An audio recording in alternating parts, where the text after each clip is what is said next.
An old-fashioned is one of my personal favorite cocktails because it's so simple, it lets the whiskey come through, and most importantly, you can make little tweaks to the recipe to really tailor it to whatever mood you're in.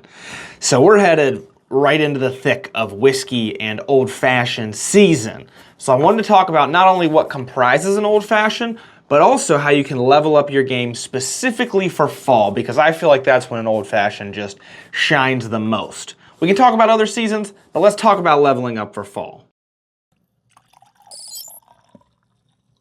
I'm pretty new to this whole YouTube thing, but I'm pretty sure this is the part where I'm supposed to tell you to smash or annihilate that subscribe button and ring that notification bell. Let me know if that wasn't extreme enough, and maybe next time I'll try raising my voice or something. That's just based on what I've seen. I'm pretty new to this YouTube thing. Anyways, let's talk about the old-fashioned cocktail, and I actually want to start with where it got that name, the old-fashioned cocktail. So once upon a time, if you ordered a cocktail, this is what you were going to get. Maybe it'd be a little bit different, maybe it'd have a different spirit in it, but you were going to get something along these lines, and we're going to talk about the ingredients that comprise an old-fashioned cocktail. But then, later on, cocktails, plural, started becoming a thing. People started adding different things to them, using different spirits, adding all these fancy ingredients into it. And so then people started finding themselves saying, I don't want any of these cocktails, I want an old-fashioned cocktail. So the name old-fashioned literally is because people were saying, I want it the way that it used to be made. That's what I want, the old-fashioned way. And so because this was basically the original way to make a cocktail, as cocktails moved on and evolved, this became the old-fashioned way of making a cocktail.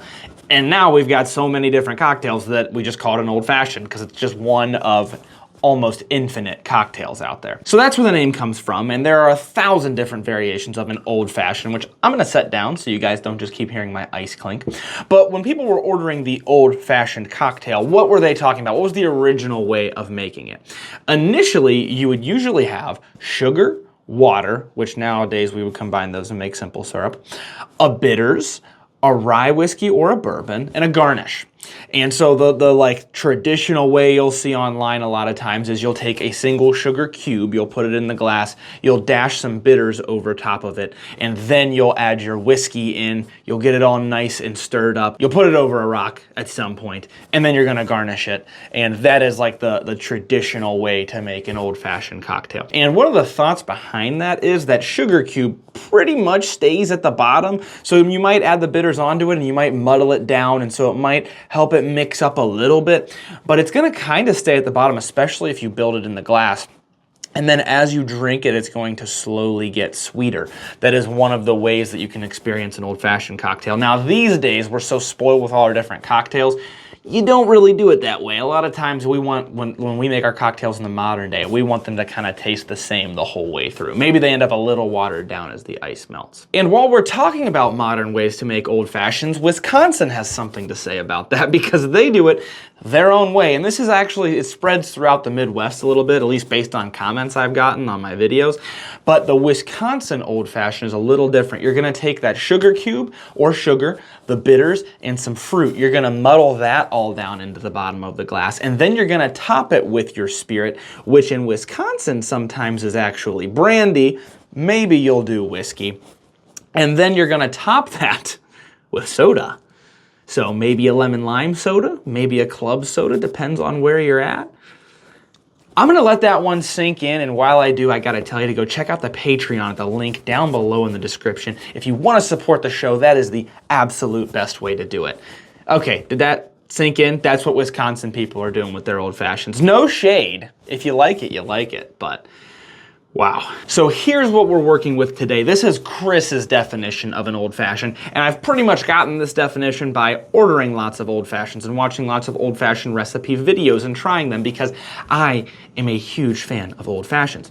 What you're gonna see basically across the board if you're ordering an old fashioned is you're going to see whiskey the vast majority of the time, some form of a sweetener, some form of a bitters, and then a garnish. Some combination of those four things, and then maybe you add something else with it, is usually what people are talking about when they say an old fashioned, with that added little asterisk at the end that maybe they're gonna throw some soda on top of it as well. if you're somewhere in the US. Now, each of those 4 elements that I just mentioned can be tweaked in order to give you a certain flavor profile, which is what makes this such a fun, robust cocktail. So just as an example, if you want a lighter and a sweeter old fashioned, for your sweetener, you should use simple syrup. That's just white sugar and water. That's not gonna add very much flavor, but it's gonna sweeten it up. You can use an 80 proof, lighter flavored whiskey, because then you're not gonna get too much body from the whiskey, and it's only 80 proof, so it's not gonna punch you too hard whenever you go take a sip of it. You can add a lemon garnish instead of something else, because lemons aren't very rich. They're very light, clean type flavors. That could give you like a very summery type old fashioned. Or if you want darker, you want heavier, use a double oaked bourbon, use something that's high proof, use chocolate bitters. I actually have some right here. Use a bolder type of bitters like chocolate or maybe barrel aged or maybe spiced cherry. Those are gonna give you bolder flavors. But that's light, that's bold. Let's focus today specifically on fall old fashions. 1, the whiskey. So if you think of summer as light and mild, and you think of winter as dark and bold, we're somewhere in the middle with fall. So you wanna aim for something that's not mellow, but not gonna slap you in the face. A little sweet, a little spice. For me, this is usually like a standard bourbon. When I say standard, I mean not necessarily high rye, but also not a wheated bourbon, just kind of a standard amount of rye in there, something between the 10 and 20% range. That is gonna give you that sweet and spicy flavor. Or if you lean more towards rye-based old fashions, I would go with a rye that's going to have an abnormally low amount of rye in it. So this isn't going to be a 95.5 rye. A lot of rye whiskeys are like 95% rye in the mash bill, maybe 100% rye in the mash bill. I'm thinking something way more down into the 50s. That's gonna give you those baking spices, that's gonna give you that sweetness, and those are the flavors you wanna aim for. You also wanna let a little bit of the barrel come through. We're getting into fall, that smell of oak, that smell of wood. You want that to come through a little bit. So for me, this is going to be like an Old Forester 100 proof for bourbon, maybe an Evan Williams bottled in bond. Or for rye, it's going to be like a Sagamore Spirit small batch. That's one of those ryes that has a little bit less of the rye in it, and so it's gonna let more of those sweet flavors come through.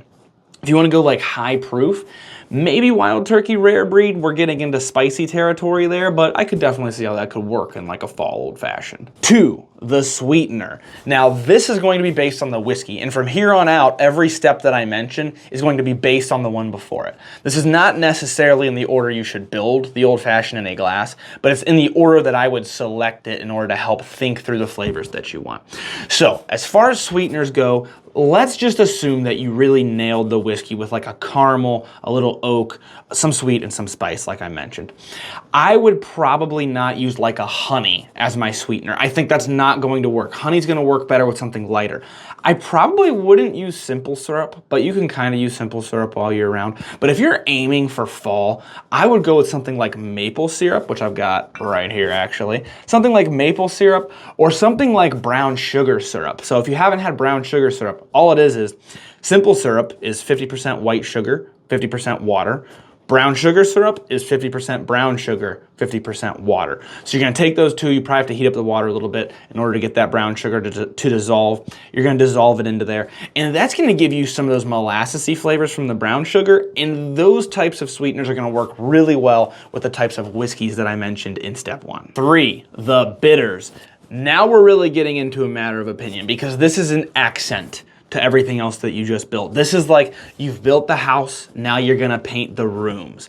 So we're really into opinionated territory here. A lot of people I know tend to like spiced cherry bitters. Me personally, I lean away from it in the fall. I don't know why, but I'm gonna find myself going a lot more with like a standard Angostura aromatic bitters. A lot of times I love black walnut in the fall, or I will sometimes go with sassafras and sorghum bitters. I got a little bit of the Angostura on me. I'll go with the bitters like these. So this is sassafras and sorghum, and that gives it a little bit lighter of a flavor, but it still brings that spice.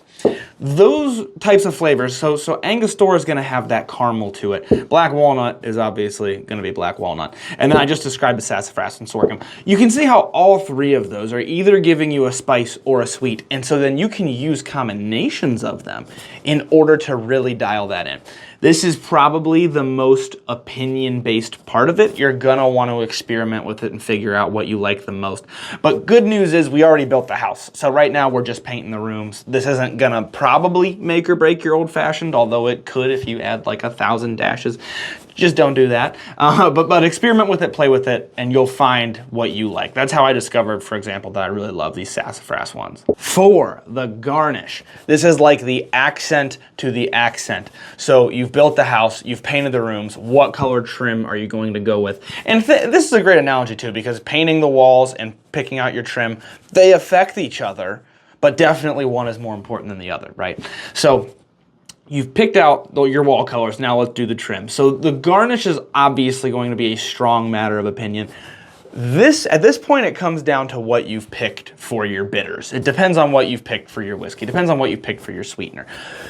In the fall, I don't go with garnishes all the time, but if I do, I'm usually using cocktail cherries. So this is not those bright red maraschino cherries. These are those darker cherries that are in like the almost purpley or maroon syrup. This is the type of thing that I'm gonna go with. I have no relation to any of these brands I'm showing you, but this is just the example that I have on hand. Those are gonna give you a little bit of an added sweetness. Sometimes I'll go with orange, sometimes I'll go with cherry. It really depends on the mood that I'm in. I'm probably not gonna ever go with lemon in the fall, but it works great in the summertime. So the garnish, it's almost like, it really, really depends on what you've picked up to this point. But once again, experiment with it, play with it, and you'll find something that goes with the combination. If you leave anything off of the cocktail, I would leave off the garnish, and I would experiment with those first 3, find a combination that I really like, and then find a garnish that goes with that combination. Because you can live without a garnish, but those first 3 are kind of essential. 5, or kind of like 4.5, is like add-ons that you can do, okay? So maybe you wanna add a sugar rim to your old fashioned. Who am I to judge you? I see that online actually kind of a lot. I think it's because it looks pretty. But maybe you wanna do something like that. That's gonna add some sweetness when you go take a sip of it. What I really enjoy, and we're gonna talk about here in a minute, is I like a rinse or a spray. So a rinse is when you take your glass, I actually have a glass right here, so we're gonna use it as a prop. You take your glass, you add a little bit of something else into the glass. There's a little water in here because this once held ice for me. And then you run that all around the glass. And then you're gonna dump out the excess. So you're really coating the inside of that glass. Then you dump out the excess, which I'm not gonna do because that would be onto my laptop. That's what a rinse is. If you don't want to rinse, I understand it because it's kind of a lot. You could use a spray. So you could use one of these guys. You can find these on Amazon like super cheap. That's where I got this one. And this is just a little spray bottle with a little glass bottle inside of it. And I think it's important that it's glass in my personal opinion for flavor reasons, but maybe safety reasons. I don't know. But you're gonna add some whiskey into this little spray bottle here. And I specifically in the fall use peated Scotch quite a lot. And so I have a little peated Scotch in the sprayer. You can build the old fashioned and then you can spray it on top, or you could spray it into the glass, build the old fashioned in a different glass and pour the old fashioned into the glass that you just sprayed. And then you're gonna get a very similar effect to a rinse. Or you can just spray it on top if you're like me and you're just trying to do it quick. The big thing that this does, it will affect the flavor a little bit, but the big thing for me is it affects the scent. When you lift it up, you're smelling those bonfire-y smells that peated Scotch gives you, and that's what I really love in the fall. This, if you take anything from this video, spraying or rinsing your glass with a little peated Scotch will level up your fall old-fashioned game, as long as you're okay with the taste of peat or the smell of peat. Because once again, you're gonna smell it a lot more than you're gonna taste it. So try a few different ones and see which one you like, but if you want a base to start with, I made this one before the episode. It's almost completely melted now because I haven't been sipping on it at all. I think this is a great base for you to see where you wanna go from here.